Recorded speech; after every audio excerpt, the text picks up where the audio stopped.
Finally. So, hi wow life, another video, another share guys, another POV. So, ngayon guys, magbibigay lamang tayo ng point of view dito sa bali-balitang si Yang Mi ay tuluyan nang umalis sa Jomcar. Ano nga ba ang ibig sabihin nito? Umalis na siya sa Jomcar 18 at bahala na kayo dyan sa grupo na yan, wala na akong pakialam. B, tuluyan na nga wala siyang suporta sa Jomcar. Wala na akong paki sa Jomcar. Bahala kayo dyan. C, both. Maybe both. Is this good or bad? Anyways, bago ang lahat, don't forget to support and subscribe Kuya Bal Santos Matubang at Iid na Vlog, Kalingap Rab at sa lahat ng Team Kalingap. Syempre guys, salamat sa suporta at pagmamahal nyo sa aming mga Kalingap reactors.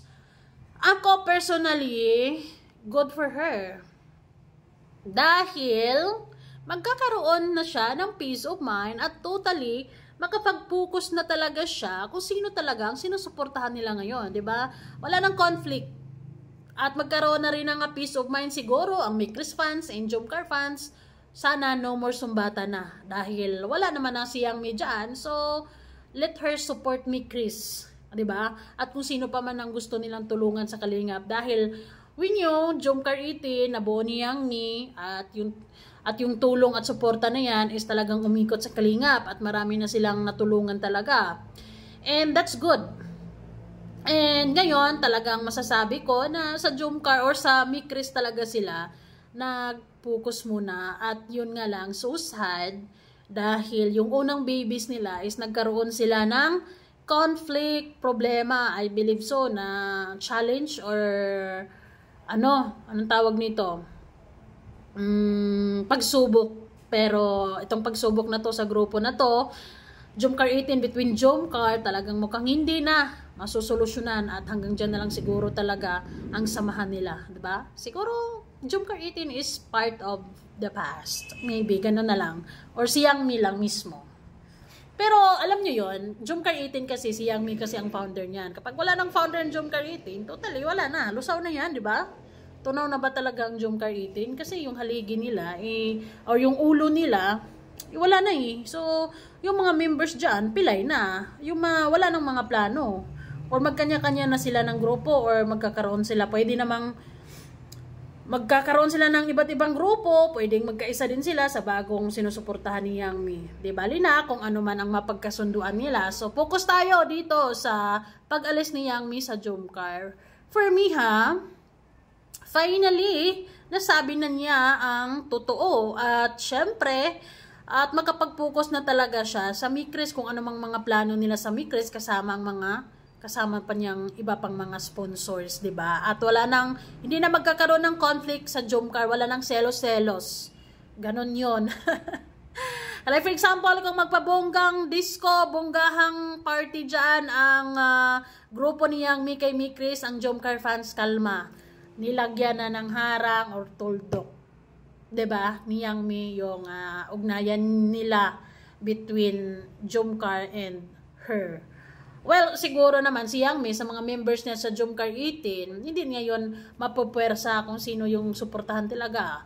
Mag-Mikris ba sila fully or 50-50, 'di ba? Depende.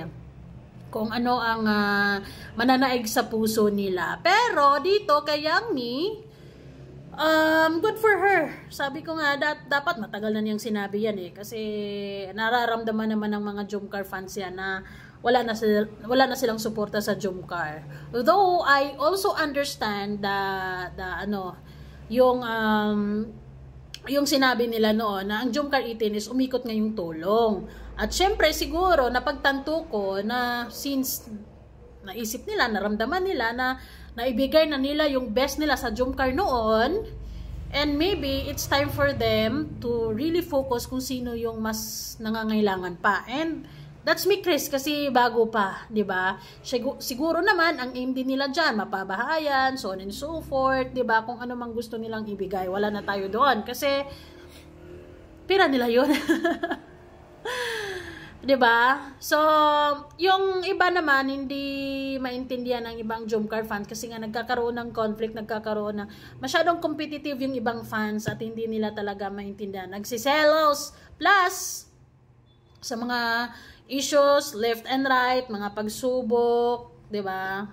So, it's really time to really give up Jomcar kasi hindi na rin healthy for her peace of mind, for her mental health. Sobrang daming sobrang magulo na, 'di ba? So kung ako sa kanya, matagal ko nang sinabi, guys, sorry, but isipin niyo na lang na parte na lang ako ng buhay ng Jomcar, tapos na. I give my best and it's time for me to focus me, Chris. 'Di ba? Para mas malinaw kasi kung dalawa kasing grupo yung dadalhin, magkakaroon ng conflict. Sana kung yung fans ay malawak lang mag-isip, yung ibang fans naintindihan, pero syempre yung iba hindi ko rin masisisi na talagang nakikita, nararamdaman nila na may favoritism na nga talaga si Yangmi. ang ano ko kasi dati na sana unang babies kumbaga panganay nila ang Jomcar, and then may mga susunod na anak pa sila, pero hindi ibig sabihin na may iiwan na ang Jomcar, yun sana, pero mukhang hindi ganon, di ba? Mukhang kailangan bitawan ng isa to really focus kung ano man ang meron sa present ngayon, at yun ang ni Chris, di ba? So for me, okay, it's okay. I hope na magkakaroon na ng peace of mind ang bawat isa. So wag niyo nang papakialaman si Yangmi sa kung ano mang mga plano niya sa Chris kasi wala na siya sa Jomcar, di ba? Or ano na lang, respeto na lang. Or focus ka na lang kung sino-sino suportahan mo, and hayaan mo na lang din si Yangmi kung sino ang susuportahan niya. I believe na karapatan din niya ang mag-focus kung sino talaga yung nasa puso niya ngayon. Siguro ako, kasama ni Yangmi, yung mga iba pang members dyan sa Jomcar 18, di ba? Kung ano mang mga plano, napag-usapan na nila yan.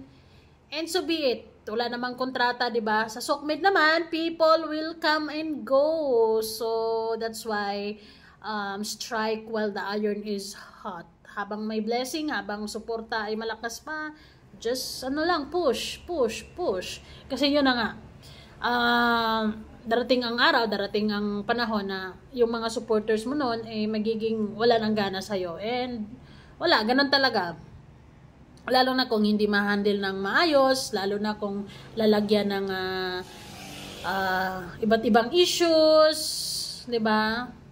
So, magkakaroon ng sobrang conflict at masakit talaga sa ulo. So, I hope both parties ay magkakaroon ng peace of mind, lalo na si Yangmi ay magkaroon siya ng peace of mind. And sa Jomcar naman, tanggap naman na nila yan matagal na, 'di ba? Ramdam na nila yan matagal na, pero they're still good friends with Mikoy and Krista. There's no competition at all, 'di ba? They're okay. And marami pa din namang Jomcar sponsors, 'di ba? Na talagang through thick and thin hindi nagbabago. So, maraming salamat. At sa mga Jomcar fans, hayaan niyo na lang si Yangmi kung saan siya masaya. 'Di ba? Kanya-kanya na lang muna ngayon. Ay, 'di ba? Kanya-kanya na lang muna ngayon. Hayaan na lang natin sila kung sino yung gusto nilang suportahan. Respeto na lang, or isipin niyo na lang na naging bahagi si Yangmi sa Jomcar. Ganun na lang para wala masyadong naging bahagi, I mean yung suporta niya, yung grupo niya na talaga namang marami din talaga silang naibigay. It's a big blessing na, 'di ba? Yung grupo na 'yon ay piniling sumuporta sa Jomcar. So ngayon, Chris, good for Chris, napili ng team ni Yangmi na sila ngayon ang suportahan. Sigurado naman ako pagdating ng araw, kapag nakita nila na okay na ang Chris, okay na si Krista, may bahay na, so on and so forth, pipili na naman sila ng bago pang susuportahan. Because that's yun yung nga nila sa grupo nila. 'Di ba? So I think it's fair enough na kapag nakita nila na okay na yung natutulungan ko, it's really time to help naman sa iba na nangangailangan pa. So ngayon, matagal pa yung pagsasama nila dyan sa Mikris. Kasi si Krista, so far, wala pang bahay. And marami pang mga susunod na episodes dyan. At mga pasabog. Okay, so sana okay na ang lahat. At magaan na sa